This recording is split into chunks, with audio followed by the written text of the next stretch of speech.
శ్రీమాత్రే నమః. విజయదశమి కదమ్మా, ఏం చేయాలి? అపరాజిత అమ్మవారి పూజ ఎప్పుడు చేయాలి?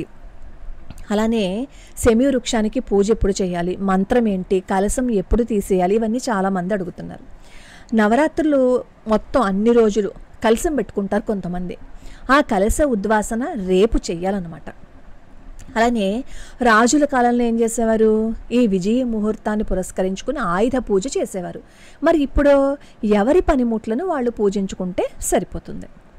ఆశ్వేజ శుద్ధ దశమి రోజు విజయదశమి వస్తుంది. అసలు ఈ విజయదశమికి శమీ వృక్షానికి ఎంతో సంబంధం ఉంది. శమీ శమయతే పాపం శమీ శత్రు వినాశిని అర్జునస్య ధనుర్ధాత్రి రామస్య ప్రియదర్శిని అంటారు. శమి అంటే పాపాలని శత్రువులని నశింపజేసేది. అర్జునస్య ధనుర్ధాత్రి అంటే పంచపాండవులు అజ్ఞాతవాసంలోకి వెళ్లే ముందు వాళ్ళ ఆయుధాలన్నింటినీ ఈ శమీ వృక్షం మీదే పెట్టారు. ఆ సందర్భంగా ఈ ఆయుధాలన్నింటినీ మోసింది. అర్జునుడి ధనస్సును కూడా ఈ శమీ వృక్షం మోసిందనమాట. అలాగే విజయదశమి రోజు కూడా రామచంద్రమూర్తి అమ్మవారిని పూజించారు అని చెప్తారు.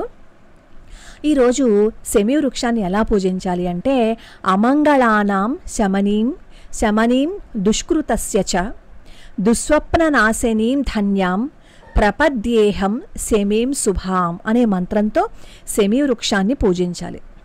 పూజ అయిపోయిన తర్వాత శమీ సమయతే పాపం శమీ లోహిత కంటక ధరిత్యర్జున బాణానాం రామస్య ప్రియవాదిని కరిష్యమాణ యాత్రాణం యథాకాలం సుఖం మయా తత్ర నిర్విఘ్న కర్తృత్వం భవ శ్రీరామ పూజిత.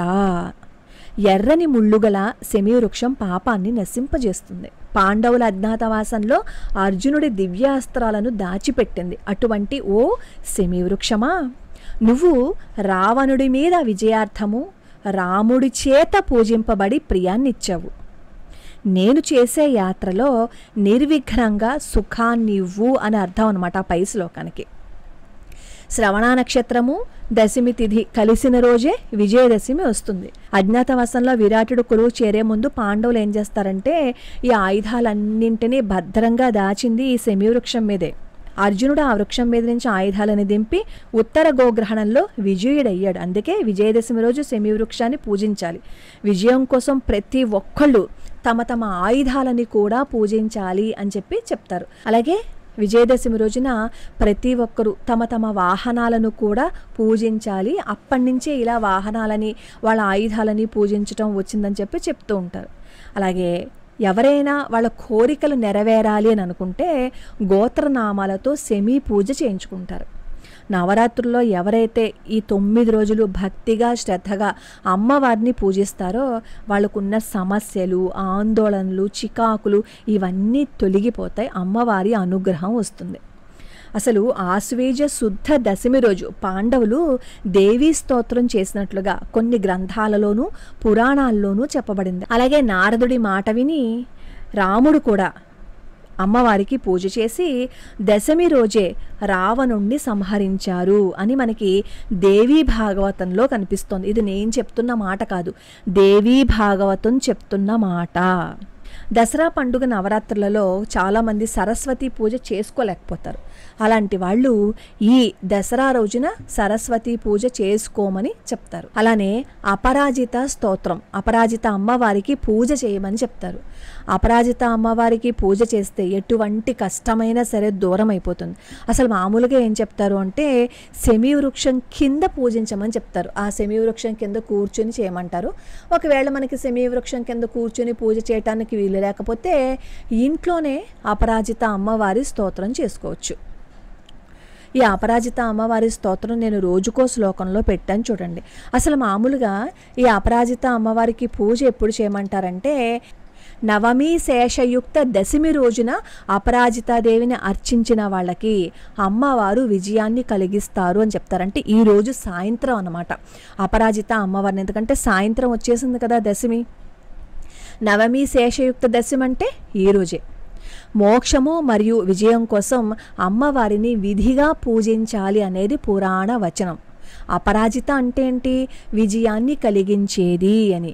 మన అంతఃశత్రువులని బాహ్య శత్రువులని కూడా ఆవిడ తరిమి కొడతారు. అందుకే అపరాజిత అమ్మవారి పూజ చేయాలి. ఎవరైతే అపరాజిత అమ్మవారికి పూజ చేస్తారో, ఇంకా నా వల్ల కాదు, నేను ఇంక దీంట్లో జయం సాధించలేకపోతున్నాను, ప్రతిసారి నాకు ఓటమే వస్తోంది అని అనుకునే వాళ్ళు ఈరోజు సాయంత్రం సెమీ వృక్షం కింద అపరాజిత అమ్మవారి ఫోటోని పెట్టుకుని పూజ చేయటం మొదలు పెట్టండి. సెమీ వృక్షం అంటే ఎక్కడికో వెళ్ళాలి అండి అంటే చిన్న సెమీ వృక్షాన్ని తెచ్చి ఇంట్లో పెట్టుకోవచ్చు, చిన్న కవర్లో వేసుకోవచ్చు. కవర్లో వేసుకుని ఏ తులసి మొక్క దగ్గర పెట్టుకున్నామని అనుకోండి, చక్కగా అక్కడ పూజ చేసుకోవచ్చు. మళ్ళీ సెమీ వృక్షం ఏం తెచ్చుకుంటామండి, మాకేమో అపార్ట్మెంట్లో సమయం కుదరదు అని అనుకునేవాళ్ళు కనీసం ఇంట్లో అయినా సరే దుర్గా అమ్మవారి ఫోటో ఉంటుంది కదా, అక్కడ ఈరోజు సాయంత్రం మొదలు పెట్టండి. అపరాజిత అమ్మవారి స్తోత్రం మొదలుపెట్టి ప్రతిరోజు చెయ్యండి.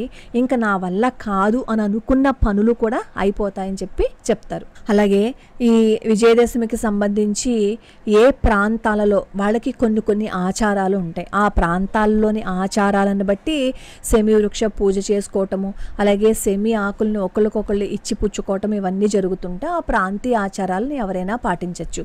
కానీ ఇంక నేను ఓడిపోతున్నాను, నా వల్ల కావటం లేదు అని అనుకున్న వాళ్ళు మాత్రం ఈరోజే అపరాజిత స్తోత్రం చేయటం మొదలుపెట్టండి. ఒక్క 40 రోజుల పాటు మీరు అపరాజిత అమ్మవారి స్తోత్రాన్ని నియమనిష్టలతో చేయండి. అంటే అంటూ ముట్టు కలిపేసుకుని నాకు ఇంక అన్నీ ఏం కుదరవు, నేను నాన్ వెజ్ తినేస్తాను, అన్నీ కలిపేసుకుంటాను అంటే కుదరదు. దీక్షగా నియమనిష్టలతో అపరాజిత అమ్మవారి స్తోత్రం చేస్తే ఎందులో అయినా సరే విజయం సాధించగలం. దీంతో పాటుగా ఈ 40 రోజుల్లోనూ శ్రీ అపరాజితాయై నమః అనే నామాన్ని రోజు 21 సార్లు లేదు అంటే 108 సార్లు జపిస్తే విజయాన్ని సాధించే శక్తి అమ్మవారికి ఇస్తారు. ఈ 40 రోజులు అమ్మవారి స్తోత్రం చేసేసిన తర్వాత కూడా శ్రీ అపరాజితాయై నమః అని రోజుకి 108 సార్లు అక్కడ కూర్చుని అమ్మవారి ముందు కూర్చొని జపించండి. ఎందులో అయినా సరే విజయం సాధించి తీరతారు. మనం ఏదైనా చేశాము అంటే మనం కూడా కొన్ని నియమాలు పాటించాలి. బాహ్యంగానూ శౌచంగా ఉండాలి, మన మనస్సులోనూ కూడా శౌచంగా ఉండాలి. అప్పుడు అమ్మవారు అనుగ్రహం మనకి ఉంటుంది. ఈ సెమీ వృక్షానికి పూజ చేసే శ్లోకాలు అవన్నీ కూడా నేను డిస్క్రిప్షన్లోనే ఇస్తాను. అలాగే ఇవి నేర్పిస్తూ రోజుకో శ్లోకం ఛానల్లో అప్లోడ్ చేస్తాను. ఒకవేళ ఎవరైనా ఇంట్లో చదువుకునే వాళ్ళు ఉంటే చదువుకోవచ్చు.